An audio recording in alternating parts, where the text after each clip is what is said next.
बिस्मिल्लाहिर्रहमानिर्रहीम। हूर and Amal stitching class में वेलकम करते हैं और उम्मीद करते हैं आप सब ठीक ठाक होंगे। आज हम आपको सिखाने जा रहे हैं 5-6 साल की बच्ची के लिए सिंपल लॉन की शर्ट और शरारा, वो भी सिंपल। और इसके लिए आपको सबसे पहले फ़्रॉक लेना है माप के लिए, और उसके लिए उसकी लंबाई और चौड़ाई जो है वो मापनी है। उसके कंधों का माप लेना है, उसके आपने तीरे का माप लेना है और उसके बाजू का माप लेना है। उसके बाद आपने कपड़ा उठाना है, कपड़े पे आपने माप लेना है उसकी लंबाई चौड़ाई का, और उसके हिसाब से आपने उसकी कटिंग करनी है।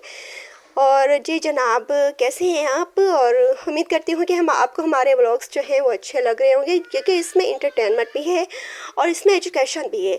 और कोशिश की गई है कि इसमें आपको सीखने का भी मौका मिले। वो चीज़ ना हो कि आपको जस्ट इंटरटेनमेंट हो और जस्ट आपका टाइम वेस्ट हो। आप देखने के बाद, वीडियो देखने के बाद आप कहें कि जी हमारा तो टाइम वेस्ट हो गया। तो इन व्लॉग्स में आपको कुकिंग की क्लासेस भी थोड़ी बहुत मिलेंगी, इसके बाद आपको स्टिचिंग की भी मिलेंगी, इसके बाद आपको बच्चों की इंटरटेनमेंट भी मिलेगी। इसके अलावा हल्की फुल्की आपको म्यूज़िक भी मिलेगा। और सॉन्ग्स सॉरी टू से बहुत कम होंगे, क्योंकि मेरा थोड़ा सा रुझान इस्लामिक है तो इस तरफ थोड़ा कम होगा, लेकिन इसके अलावा आपको सब इंटरटेनमेंट मिलेगी। जी जनाब, हमने बातों बातों में कटिंग भी कर ली शर्ट की और इसकी। उसके बाद यकीन करिए कि जब कपड़ा आपके सामने आता है ना, तो कपड़े की आपको सबसे पहले आपको कपड़े की देखना पड़ता है कि वो किस तरह का है, यानी कि उसकी क्या, उसका फैब्रिक कैसा है। उसके बाद फिर उस लिहाज से आप उसकी डिज़ाइनिंग को सोचते हैं कि डिज़ाइनिंग इसकी कैसी होनी चाहिए। डिज़ाइनिंग लेने के बाद फिर आपको ये देखना होता है कि कपड़ा आपको किस तरफ से काटना है, तो उस तरफ से भी आपको उस चीज़ की भी ज़रूरत होती है।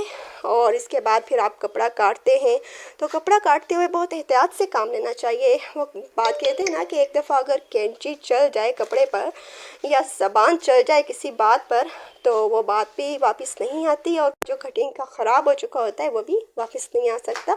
जोड़ तोड़ करके काम तो चल जाते हैं, लेकिन फिर वो बात नहीं रहती। तो इस वजह से कपड़े की कटिंग करते हुए बहुत एहतियात करनी पड़ती है, क्योंकि स्टिचिंग का जो ज़्यादा डिपेंड होता है वो हमेशा कपड़े की कटिंग पे होता है। तो इस वजह से कटिंग जो है वो बहुत एहतियात से करनी चाहिए। इसी वजह से हमने आपको सिर्फ इसमें कपड़े की कटिंग करना सिखाई है। जी जनाब, हमने कटिंग कर ली है और उसके बाद हमने इसके अब पजामा जो है उसकी कटिंग करनी है। माप के लिए पैंट थी बच्ची की, और इस वजह से हमने उसकी ही माप ले लिया है, क्योंकि उसकी लंबाई चौड़ाई ही ज़्यादा मैटर करती है। तो इस तरह करके हम कपड़े की जो ऊपर वाली कटिंग है वो करेंगे, उसके बाद उसका जोड़ लेंगे, और उसके बाद उसके नीचे वाला जो उसका घेरा होगा यानी शरारे का, उसका करेंगे।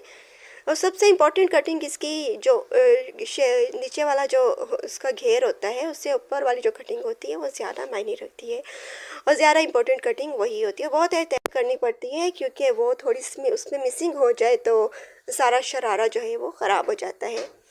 क्योंकि नीचे वाला जो चुनट वाला हिस्सा होता है वो सीधा होता है कपड़ा, और उसको चुनट्स लगानी होती है, वो इतना इशू नहीं होता, लेकिन ऊपर वाला जो होता है उसका ज़्यादा इशू होता है।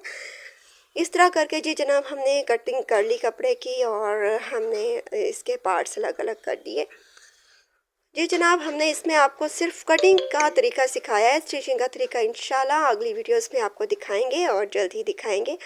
और उसके बाद ये शर्ट पहनी हुई भी आपको दिखाएंगे कि बच्ची को कैसी लग रही है, और इंशाल्लाह आपको इसमें सीखने का मौका मिलेगा, और आप भी अपने बच्चों के प्यारे प्यारे कपड़े सिएंगे। तो मैंने इस पर यह भी कोशिश की है इस चैनल में कि बहुत ज़्यादा हाई फाई ना हो, मतलब लो बजट में आपके लिए बहुत अच्छा आपका ड्रेस डिज़ाइन हो जाए, चाहे वो बच्चों का हो चाहे वो बड़ों का हो, और उसमें आपको ज़्यादा आपकी जो इनकम है वो इसमें इन्वेस्ट ना हो।